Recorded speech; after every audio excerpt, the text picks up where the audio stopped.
साहित्यरत्न अण्णाभाऊ साठे यांच्या 105व्या जयंतीनिमित्त मनपा कर्मचाऱ्यांचा सत्कार व महिलांना साडी वाटप. प्रतिनिधी सोलापूर. सोलापूरमध्ये क्रांतीसूर्य प्रतिष्ठानच्या वतीने साहित्यरत्न लोकशाहीर डॉक्टर अण्णाभाऊ साठे यांच्या 105व्या जयंतीनिमित्त विशेष कार्यक्रमाचे आयोजन करण्यात आले. या कार्यक्रमात सोलापूर महानगरपालिकेतील कर्मचारी व महिला कर्मचाऱ्यांचा सन्मान करण्यात आला. महिलांना साड्यांचे वाटप करून त्यांच्या कार्याचे कौतुक करण्यात आले. जेल रोड पोलीस स्टेशनचे वरिष्ठ पोलीस निरीक्षक शिवाजी राऊत यांच्या शुभ हस्ते महिलांना साड्यांचे वाटप करण्यात आले. कार्यक्रमाची सुरुवात अण्णाभाऊ साठे यांच्या प्रतिमेस पुष्पहार अर्पण करून व अभिवादन करून करण्यात आली. यानंतर विविध मान्यवरांच्या उपस्थितीत सत्कार सोहळा पार पडला. यावेळी वरिष्ठ पोलीस निरीक्षक शिवाजी राऊत, रिटायर्ड पोलीस अधिकारी मीनाक्षीताई पेठे, श्रीकांत बोराडे, वैशाली डोलारे, बापू सदाफुले, लखन गायकवाड, शकील नल्लाबंधू, सुनील राठोड, नेहा चाबुकस्वार, शांतीलाल साबळे, मुन्नाभाई शेख, शशिकांत उकरंडे, चेतन लोंडे, राम हुंडारे, अवधूत आडकर तसेच क्रांतीसूर्य प्रतिष्ठानचे संस्थापक आदर्श भैया धडे आदी कार्यकर्ते उपस्थित होते. कार्यक्रमामध्ये अण्णाभाऊ साठे यांच्या समाज परिवर्तनाच्या कार्यावर प्रकाश टाकण्यात आला. त्यांच्या प्रेरणादायी विचारांचे स्मरण करून सामाजिक बांधिलकी जपण्याचा संदेश देण्यात आला. करत असताना एक सुंदर संकल्पना त्यांनी मांडली आणि त्या अण्णाभाऊ साठेंनी जी त्यांना अभिप्रेत असलेली सामाजिक बांधिलकीने त्यांनी ज्या आता सांगितल्या 35 कादंबऱ्या लिहिल्या, त्या संकल्पनेला साजेस कष्टकऱ्यांची जी आज ते इथे सत्कार करतायत, खरंच ते वाखाणण्याजोगं आहे. म्हणून मी तुम्हा सर्वांना विनंती करते की आदर्शच्या या आदर्श कामासाठी त्यांची एक आभार व्यक्त करण्याच्या दृष्टीने जोरदार टाळ्यांनी आपण त्यांचं कौतुक करूया.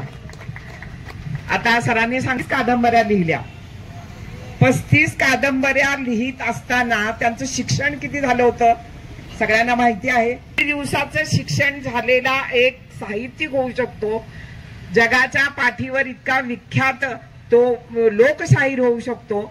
ही खरंच जगातली एक चमत्कार असणारी गोष्ट आहे की जगाने त्याची दखल घेतली, पण भारतात आणि महाराष्ट्रात अजून ती दखल घेता कुणी म्हणावी तशी घेतलेली नाही.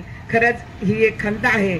मला तुम्हा सर्व जे कार्यकर्ते आहेत त्यांना एक विनंती करावीशी वाटते की महाराष्ट्र शासनाला किंवा भारत सरकारला भांडण्यापेक्षा तुम्ही या चमत्काराविषयी 1.5 दिवसाचा एक विद्यार्थी जागतिक लेवलवर साहित्यिक होऊ शकतो, इतकं सुंदर एक प्रतिभावान त्याचं विश्व निर्माण करू शकतो, तर ही एक ग्रीनिज बुकात नोंद होणारी गोष्ट आहे.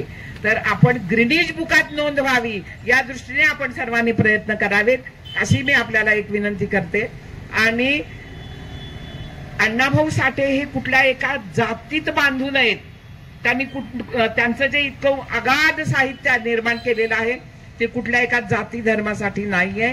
त्याच्यात बहुजनांच्यासाठी त्यांनी प्रत्येक समाजातल्या शोषित व्यक्तींचं चित्रण त्यांनी केलेलं आहे आणि आपल्याला एक खूप छान पायंडा त्यांनी घालून दिलेला आहे की बहुजनांनी, समाजवादी लोकांनी, या समाजाने एकत्र यावं आणि त्या दृष्टीने सर्वांनी आपलं कार्य करावं.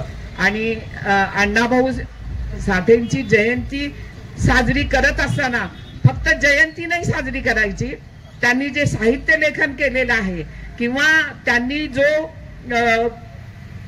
समाजात की कुठली कल्पना घेऊन त्यांनी लिखाण केलेलं नाही, ते जे जगले, त्यांनी जे पाहिलं, समाजातल्या प्रत्येक सत्य घटनेवर त्यांनी कादंबऱ्या लिहिल्या आणि समाजाला एक सुंदरसा पायंडा घालून दिलेला आहे.